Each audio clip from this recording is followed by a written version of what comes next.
And hello everybody! Welcome back to another Play On Me video this week.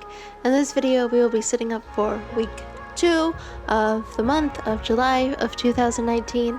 If you like this video, please be sure to give it a thumbs up, subscribe, and tell your friends that I post a new Play On Me video every single Sunday, and they should really turn on their post notifications in case they don't remember the schedule and they don't want to miss out on a single video.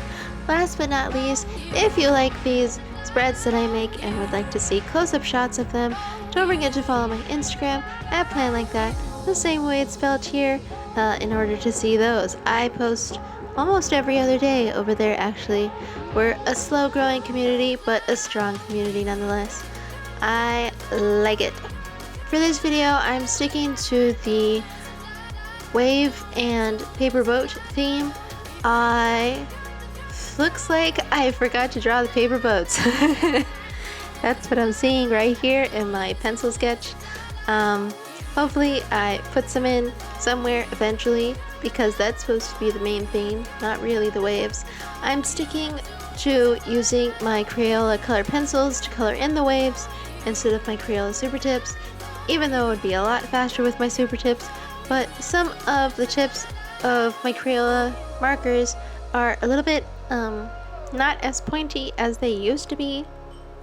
Maybe because I used them as watercolors that one time. Haha, that doesn't damage your markers at all. Nah. But I just didn't really have the greatest control with them during my monthly bullet journal setup, and so it turned out to be quite the mess, and I was hoping I would have more control of colored pencils. But I did have to sharpen them over and over again, and I did have to press hard in order to avoid that like white graininess that color pencils have. And ooh, my arm is tired, my hand is tired. It gets all crampy after a while. Does anyone else feel this, or does that just come with old age? Let me know. But yes, I use different kinds of blues for this to add a little bit more dimension, and I think it turned out pretty fantastic. After I was done with coloring the waves in each column, I went ahead and outlined them with my Staedtler Fineliner, little outlines and little separation of the blues. One thing that I had a hard time doing was figuring out what to do with this wave pattern in order to make monthly or weekly setups, because usually I'm just drawing a bunch of little doodles of flowers or planets or whatever, but this is a pattern. You can't just draw one wave and call it a day. It's a pattern. You gotta make like clusters of it. And so I was struggling to figure out where to put these clusters, right? So first week was pretty easy. I had that idea off the bat and I loved it, so I did it. But then for the next couple weeks I was like, so what else? So what else do I do with these? Because I officially have committed to this wave pattern, right? But I didn't think it through. I think if I'd have thought it through, I wouldn't have done this wave pattern at all, and I think that would have been such a sad loss, because it is a beautiful pattern, I think. Anyway, from Pinterest, by the way, I did not make this up on my own.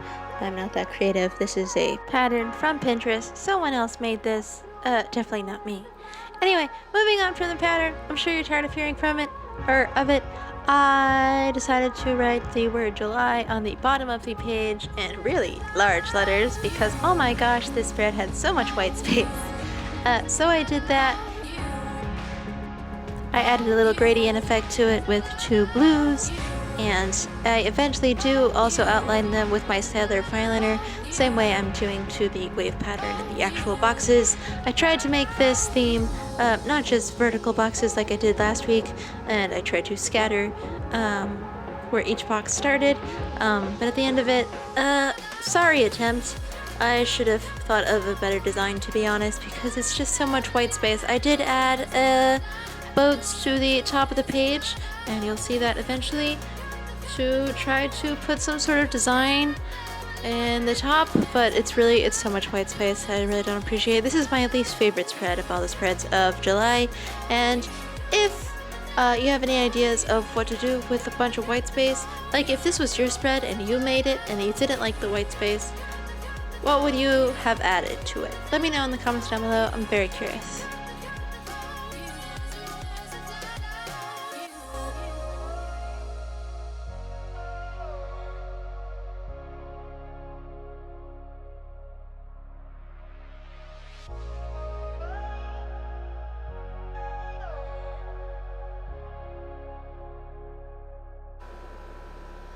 Moving on, finally I outlined the word July with my Staedtler Fineliner. This is a terribly focused shot. Didn't realize this was happening. My bad. But I think the outline really added something a little extra special to this word July. And I also made the actual design of it a lot bigger, which is definitely what I needed for this giant white space. Then I went ahead and outlined the paper boats on top of each column, and then realized that I needed somewhere to put the number of the week and the actual day name of the week, so I decided to put that over the boats with a sort of curved rainbow effect, because that's nautical to me. With actually the best cursive I've ever written in, and I winged it, so props to me. Congratulations. I did then add the number of the week into the boats, and then I did the outline of the box, just the sides and the bottom, with my Staedtler finer in black and my stencil from my goals. But that's pretty much it for this Plummy video. Thank you so much for watching. If you like this video, please be sure to give it a like, subscribe, and tell your friends that I post a new Plummy video every single Sunday. Make sure to totally check out my Instagram at planlikeThat, the same way it's spelled here, for close-up shots of all the bullet journal spreads I've ever made. Thank you so much for watching, and I'll see you guys in the next one. Bye!